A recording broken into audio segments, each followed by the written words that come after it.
Party के सहयोगी दल और कैबिनेट मंत्री संजय निषाद ने एक बड़ा बयान दिया। उन्होंने मंच से ये बात कही कि 7 दरोगाओं को हाथ पैर तोड़वा के उनको गड्ढे में फेंक के तब यहाँ तक पहुंचा संजय निषाद, और उनके ऊपर हालांकि कोई कार्रवाई नहीं हुई है। लेकिन इस तरह के बयानों को किस तरह से देखते हैं जो पुलिस प्रशासन पर इस तरह की टिप्पणी कर रहे हैं? देखिए, ये भारतीय जनता पार्टी के जो सहयोगी या उनके लोग हैं, ये इनके अंदर इतना बड़बोलापन है। अब बड़बोलेपन में ये पूरी सरकार की भद्द पिटवाते हैं, पूरी सरकार ये ऐसी तैसी करते हैं।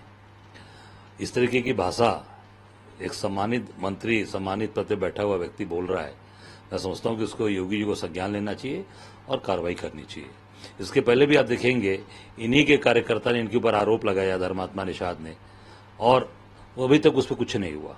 जांच चल रही है और पूरी तरीके से मैं समझता हूं कि ये सरकार में बैठे लोग ये असंवेदनशील हैं और जनता से कोई वास्ता नहीं। पुलिस इनके साथ इन्हीं के इशारे पर काम करती है। पुलिस वालों को सोचना चाहिए कि इनके इशारे पे काम करना है। इनके इशारे पर आप मुकदमे लिखते हैं, लाठी चलाते हैं, फर्जी इनकाउंटर ये करवाते हैं आपसे, और ये आपको ही गाली देते हैं, आपको ही प्रताड़ित करते हैं। अभी जिस तरीके की भाषा का इस्तेमाल किया, मुझे नहीं लगता कि इसके पहले किसी भी सरकार में मंत्री ने इस तरीके से पुलिस के ऊपर या प्रशासन के ऊपर इस तरीके की भाषा का इस्तेमाल किया। मुझे लगता है कि ऐसे व्यक्ति को तत्काल योगी जी को कार्रवाई करनी चाहिए और संज्ञान में लेना चाहिए। एक और बड़ा अहम सवाल है सर, जिस तरह हिंसा को लेकर किस तरह से देखिए, ये सब चीजें प्रायोजित हैं, जानबूझकर चीजें कराई जा रही हैं। जानबूझकर पहले इसको बढ़ावा दिया गया, बढ़ावा देने के बाद जब आग लग गई, कर्फ्यू लग गए, तमाम घटनाएं दुर्घटनाएं घट गई, तो अपने चेहरे को सेफ करने के लिए इस तरह की चीजें की जा रही हैं। ये पूरा प्रायोजित है। पूरे देश के अंदर जो इस तरीके की चीजें चल रही हैं, चाहे यूपी के अंदर अपने बहराइच को देख लीजिए, संभल देख लीजिए, नागपुर, जहां भी है, ये पूरी तरीके से प्रायोजित है और ये जानबूझकर चीजें कराई जा रही हैं। और जब फंस जाता है मामला, जब जवाब देना पड़ता है, तो कहीं न कहीं सीधे साधे कार्यकर्ताओं जो बेचारे दिन रात इनके लिए समर्पित हैं, उनको फंसा के उनको जेल भेजते हैं और पूरी तरीके से उस घटना को मैं समझता हूं घुमाने का प्रयास करते हैं। तो आपको जो कहने का मतलब है, अगर ये कहा जाए गलत नहीं होगा तो बजरंग दल और विश्व हिंदू परिषद के जिन कार्यकर्ताओं पर मुकदमा लिखा है वो गलत है? ये नहीं, बिल्कुल, मैं तो कह रहा हूं प्रायोजित है ना, सरकार पूरा प्रायोजन से ही काम कर रही है। अब पुतले लेकर आप घूम रहे थे, चौराहे चौराहे पुतले घूम रहे थे लेकर, पुलिस ने उसमें कार्रवाई क्यों नहीं किया? क्यों नहीं किया प्रशासन ने कार्रवाई? कि जब वो औरंगजेब का पुतला लेकर घूम रहे थे, तमाम बातें आ रही थी, तो उसमें कार्रवाई करनी चाहिए थी। अब ये जब भड़क गया, दंगा हो गए, 11-12 थानों में कर्फ्यू लग गया, तो अपने फेस सेविंग के लिए आप इस तरह की कार्रवाई कर रहे हैं। इसका तो पूरी तरीके से केवल दिखावा है और केवल लोगों को भ्रमित करने के लिए किया जा रहा है।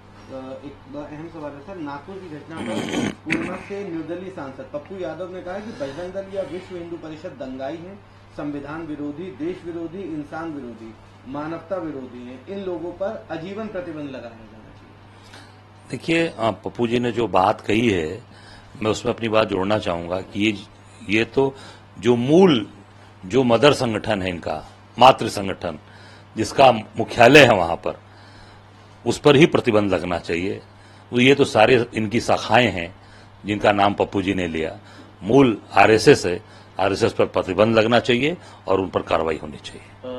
एक सर अहम सवाल है, सीतापुर से आप ही की पार्टी के कांग्रेस के सांसद, निश्चित तौर से उनको प्रताड़ित कर रही है ये सरकार, प्रशासन के लोग, फर्जी मुकदमे, एक नहीं कई मुकदमे लगवा दिया उनके ऊपर और प्रताड़ना की कार्रवाई हो रही है। मैं इतना ही कहना चाहूंगा कि वो बहादुर आदमी लड़ रहा है, पूरी हम सब लोग उनके साथ हैं। उनके मैं घर भी गया था, उनकी बीवी बच्चों से मिला, उनकी बहू से मिला, बेटी से मिला, माँ से मिला। सब लोग बहुत दुखी थे, पर हम लोगों ने उनको बल दिया है, ताकत दिया है और निश्चित तौर से राकेश राठौर जी बाहर निकले हैं। अब सारी चीजें जनता के सामने बहुत ही, मैं समझता हूँ, तेजी से सारी सामने आ जाएंगी कि कौन सही है कौन गलत है।